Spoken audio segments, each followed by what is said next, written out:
Well, welcome to tonight's workshop. Our hope and prayer is that we find ways to continue to support you while you're trying to improve your health. Remember, you have subluxations, you have misalignments of your spine, but our job is to improve your overall health. And the only way to remove those subluxations is to learn how to not continue to create them. So we're going to make sure that we do our best to teach you things every week that will help to reduce stress on your body and improve your overall health. And one of the topics that we're going to talk about tonight has to do with your quality of your air. You know, especially here in Ohio, we're going to start to get shut in a little bit more. We'll start living indoors more than we are outside. And really that's stressful on our bodies. Our air is not healthy as it should be. So we're going to go over kind of things to look at in your home, things to understand about air quality, and why it's so important just to get outside, to be honest. Why get outside? We're going to go through it. So let's talk a little bit about air quality in your home. We're going to go through three main points. Number one is we're going to make sure that you understand the impact of the air in your house or your workplace. We're going to make sure that we learn ways that you can improve that air quality in your home or in your environment. And we're going to discover kind of tools that we've found that have been highly recommended and highly effective to try to help purify air. So we're going to go through all those little steps. According to the EPA, indoor air can be up to 5 times more polluted than outdoor air. 5 times. And we would think, oh no, I feel good in here. It's fine. It smells good. I've got enough things plugged in that I can't smell what's going on in my house. Yeah. The amount of chemicals we use a lot of times just to make our homes maybe smell better are probably adding to the toxicity in our home. It's an interesting story. And, I don't have a 100% scientific backing on this, but I can tell you it's quite this story. My father-in-law loves a good smelling house. I mean, he would probably buy about anything he could find to make that house smell well, if it was, a plug-in or an air freshener or whatever it was. Well, he liked his cats too. So he had a number of cats, and every single one of his cats, though, had a problem with their nose. They had cancer in their nose. And it's just a rare thing, but to have every cat have that, you wonder, and you ask yourself, was it too intense of a chemical smells to keep that house smelling? You just wonder, but I don't know the answers, but I can tell you what I've seen, and there's interesting amount of things that we use to try to help our environments smell better that could be hurting us. That's a very, very interesting point. So think about that. There's definitely more natural ways that we can do those things. What is in your indoor air? Let's talk about it. Well, inside your home, it may seem harmless, but there's definitely hidden pollution. There's allergens, there's toxicities and toxins, and they turn your house into this silent threat. I mean, ultimately it is. VOCs, very commonly called VOCs, these are kind of pollutants that are in our air. Dust mites, mold spores, and pet dander all can affect, our house. And so a lot of people might have their pets, they love their animals, and they may be allergic to them too. And so trying to clean that air of those things is very, very important. When these volatile organic compounds, VOCs, it's off-gassing from furniture, cleaning products. We were just kind of talking about this. If you have a newly renovated home, a lot of those chemicals can kind of off-gas for a while. New glues, new, things used on the wood, treated wood, your carpets, the tiles, all those things can have challenges. So just trying to remove those from the environment is very important. Particular matter, cooking and dust mites, they hide in our carpets. Carpets tend to hold a lot of these dander and these dust mites because it is carpet. It doesn't, you can vacuum it up, but it holds deep in there.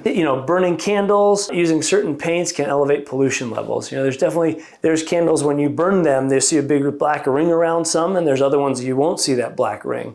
That black ring is really just gasoline. It's a byproduct. It's a petrochemical that they use to make a lot of the candle scents. It comes from gasoline. So if you're burning that, you're just putting that into the air. I think usually the soy-based ones can burn a little cleaner. So look for cleaner burning candles at the minimum. If that black stuff's around the ring, it's in your air and probably in your lungs. Poor indoor air quality does foster a perfect storm for those people at risk. Definitely people with health risks contributing to respiratory issues, asthma, COPD, allergies. Long-term illnesses can definitely be, chronic illnesses can be attributed and chronically added to by our indoor air. We've seen even the effects of some of these molds and toxicities in our air affecting cognitive decline. So there's research and connections between the chemicals that we're exposed to and our cognition. So we're going to get into improving our air quality, but I want to kind of go through something very simply here. Let's see if you guys can see this. Of why the heck me as a chiropractor is trying to talk about indoor air and chemicals. Mainly, the biggest point here that I want to make sure that I make is that your brain and your body, they need to have communication, right? Your brain needs to talk to your body, and ultimately your body needs to talk back to the brain. We call this the safety pin cycle. If your safety pin, remember the big safety pins? I'm going to grab mine just for visual purposes. My mom had a diaper service. She had 6 kids. It's a good thing she had diaper service for some point in her life, right? But, those old cloth diapers, we use safety pins to connect us. When your brain and your body are connected, this means that your body is healthy and communicating. When it's disconnected, when there's some disconnection, something inhibits or interferes with the ability for your body and your brain to talk, that is, what do we call it? Subluxation, right? There we go. You can tell this guy's new we said it to him 100 times already. Subluxations. Subluxations interfere with the communication of the brain and body. So the question is okay, well, I don't want any subluxations. So then we have to ask, well, what could cause them so that you don't keep getting them? Well, there's 3 main things that cause subluxation. We call them the 3 T's. Based on tonight's topic, any idea what one of the T's might be? Trauma. Toxin. Traumas are the other one. Yeah. So traumas, we usually try to help to rehab the body, or we try to reset some of the structural things. Toxins cause subluxations, which ultimately cause an effect of a miscommunication between the brain and the body. Traumas also do. And the last thing is we call our thoughts. Thoughts can affect our bodies and cause subluxation. Thoughts? The more stressed our bodies become, the more misaligned we can actually become, and it affects our body's communication. So traumas, toxins, and thoughts. So every time you guys come to any of these workshops, my goal is to hopefully give you information you can take home and do something about. You might just burn cleaner candles. You might think, are there more natural scents I can put in my house? Maybe I need an air purifier. We're going to get into all that, okay? But the whole reason we're talking about it is because chiropractors have known and been holistic from the beginning that there's 3 things that cause us to become sick and ill. 3 main things. Traumas to our body. We have slips and falls, car accidents. They start to structurally distort us, and we start to decline in health. Those are ones we can easily think about. But the ones we don't think about are the chemicals we're exposed to every day. You know that your body is exposed to 32,000 different chemicals every week. 32,000. And if those chemicals become overwhelmed, our body's overwhelmed by them, we have a subluxation. We have a safety pin that's not communicating. That's an open circuit. If your body was built to be healthy and to thrive, it can't when it's not communicating properly. This is why we're talking about toxins, very simply. Our thoughts, that's what we talk about on the 4th Tuesday of every month. We know that stress has become probably one of the leading causes of chronic illness and problems that people go to the doctor for.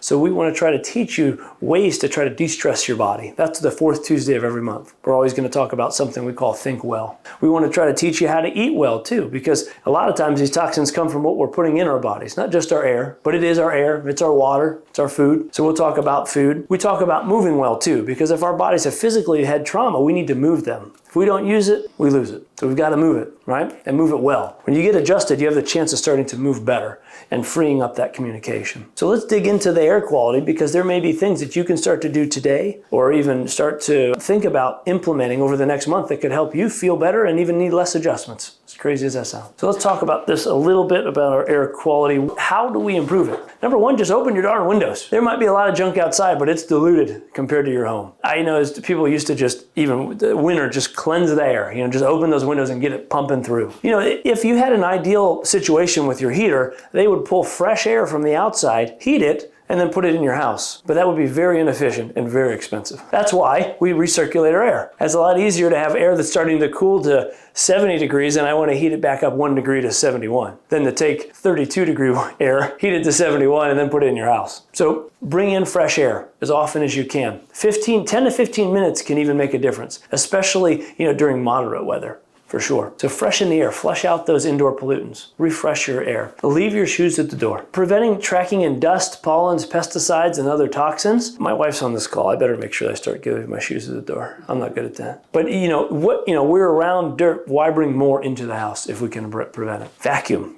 Dusting and vacuuming regularly helps to continue to hopefully eliminate instead of just allowing more and more to accumulate and circulate around. No matter how good the filter is in your furnace, there's no way that you can pull in all the dust into your furnace. I think if you were pulling enough in, your cat would walk by the register and go, whew. That would be, I would say, okay, you are recirculating a lot of air, but there's no way that we recirculated enough. Our machines aren't that strong. There's different things that our furnaces can be sold to try to purify, but each room is probably going to need its own support to some degree, or at least a couple rooms at a time. What are other ways we can, improve things? We can wipe down the surfaces with natural cleaners. If we're using conventional cleaners, they're very toxic. Very toxic, most of them. And so they have these VOCs, vinegar, water, some essential oils, baking soda. These are all healthier alternatives for cleaning and just as effective. So starting to wipe down and clean our environments with cleaner, less toxic chemicals. I mean, even the more natural ones that they sell still have some chemicals in them, truly. If you read the bottle, it's not like 3 ingredients. There's still about 10. They just say it's more natural.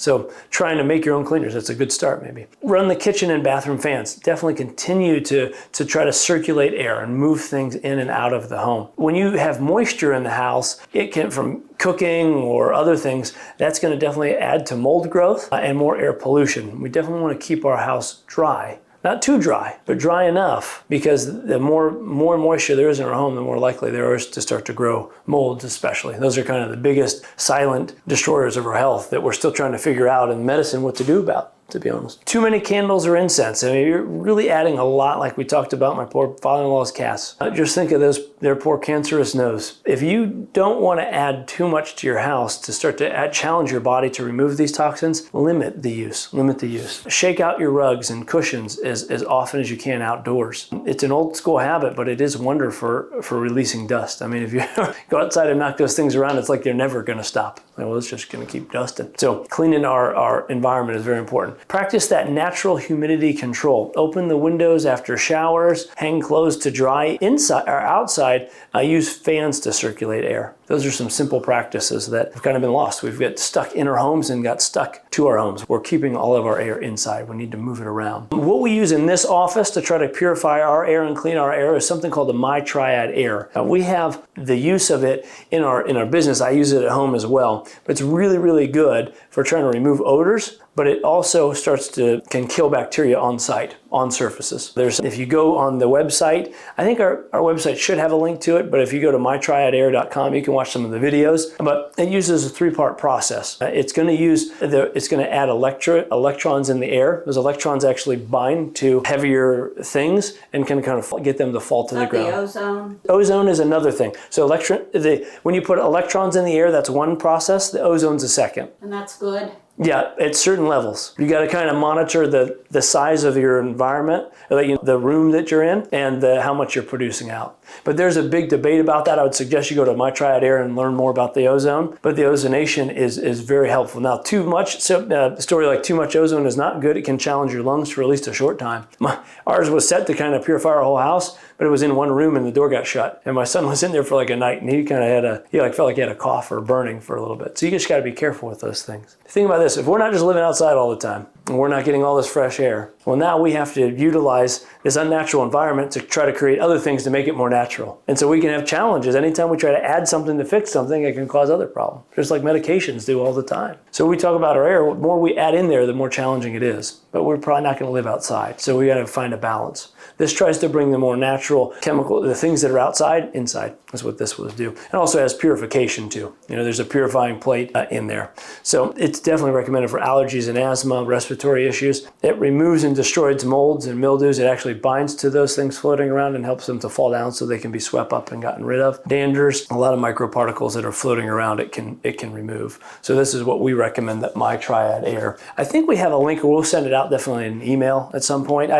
Because usually on our emails, she'll probably put one out about this eventually. She will put that out, but we can try to give you a link to it, or just let me know and I'll send you a link to that. That was a simpler topic, but I think the whole point that I hope to bring by is that you guys know that everything that we choose to do every day, everything we choose is going to take our health to a more vibrant, healthy place, or it's going to bring us down. Really everything from how we think to the way that we talk to our spouse, to the exercises that we do or don't do, to the foods we put in our bodies, it has an effect on us. And when you're doing things that are more challenging to you, I'll feel it on the tables and I'll have to do more work. It might just be your posture. Well, you guys are all set for tonight. Hopefully you remember the safety pin and you share that with those people who don't know about chiropractic. Just talk about the safety pin. That's the way to describe it. Simplest way. Have a good night.